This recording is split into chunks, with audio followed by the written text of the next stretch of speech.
A failed Republican candidate is whining about expensive meat being slightly more expensive than it used to. Now, Jason Nelson, who likes to call himself Storm Chaser, is a candidate who lost his run for Congress in Texas. But don't worry, he's still very prolifically posting on social media. In fact, on Christmas Eve, he decided to cry about Bidenomics. So he took a photo of his meat and said this. Hey, press secretary, you and your Bidenomics can suck it. You liars. Tighten up my meat. I like my meat tight. So he paid $313.52 for almost 17 pounds of prime rib. Wow. That's really pricey. God damn it, Bidenomics! Except that prime rib has always been really expensive, depending on where you get it, of course. Look, I've never really tracked the price of it because it's always been kind of out of my price range. But apparently this guy can afford to drop hundreds of dollars on a barbecue dinner. Okay. And that, look, we'll crunch the numbers, okay? But first off, he got roasted in the replies by a journalist named James Surowiecki. And he said, I thought the things are a lot more expensive tweets had already jumped the shark, but this one truly takes the cake. Not only did this guy buy 16 pounds of prime rib, but beef ribeye roast cost $16.99 5 years ago, which means the price of this has risen just 2% a year. So let's do the math, right? $16.99 equals close to about $289 for 16.5 pounds of this particular prime rib. He paid $313. That's about a $25 difference. So, is there inflation? Of course, yes. But at the same time, if you're in the privileged position to drop $289 on meat, then you're still probably doing well enough to afford the extra $25. Just saying. And I got news for you. The president does not set the price of beef. I know.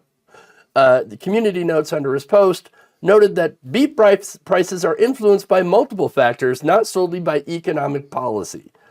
The 2023 price of $18.99 a pound for beef ribeye USDA prime is below the inflation-adjusted 2018 price of $16.99 of $21.41 per pound. Oops. Let me just put that in something he would understand. Whoopsie. There we go.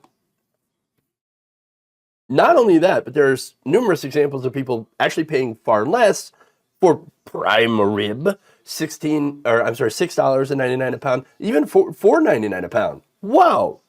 So this guy buys a premium high-priced product that was already pretty expensive, and then blames Joe Biden for the increase in price, as if Joe Biden has a magic wand to say, make this man's meat cost more. What? I swear, this is how they think. I mean, they think, you know what the libs are doing? They're out there purposely raising the prices of things that they also consume in order to what? Own the conservatives? I don't know. It doesn't make any sense to me. But it doesn't have to. It doesn't have to.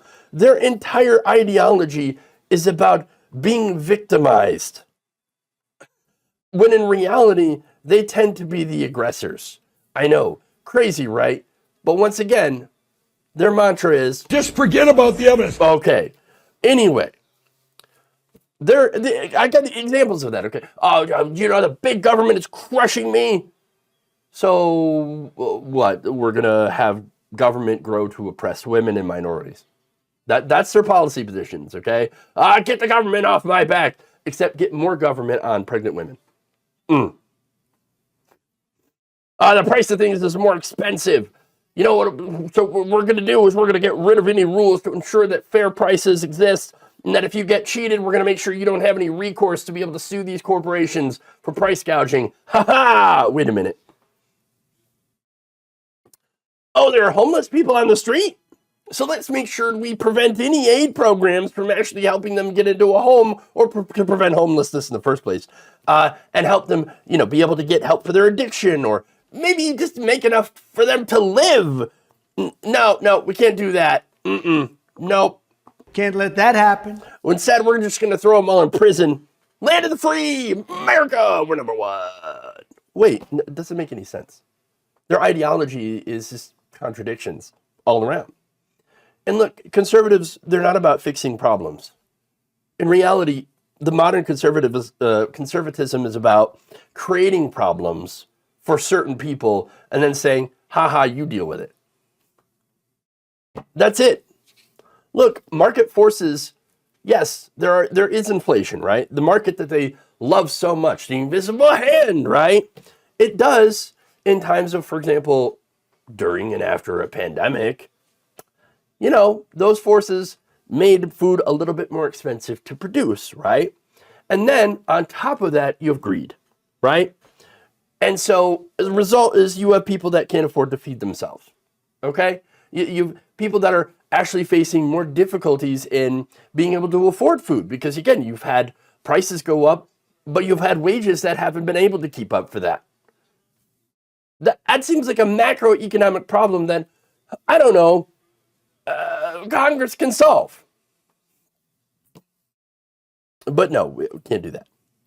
Look, Mr. Storm is out here, Mr. Storm Chaser, is out here bitching about $300 top shelf meat while there are kids going hungry in this country. Now, that says way more about him than it does Biden and the economy. So you know what? Mr. Storm Chaser, shut the hell up.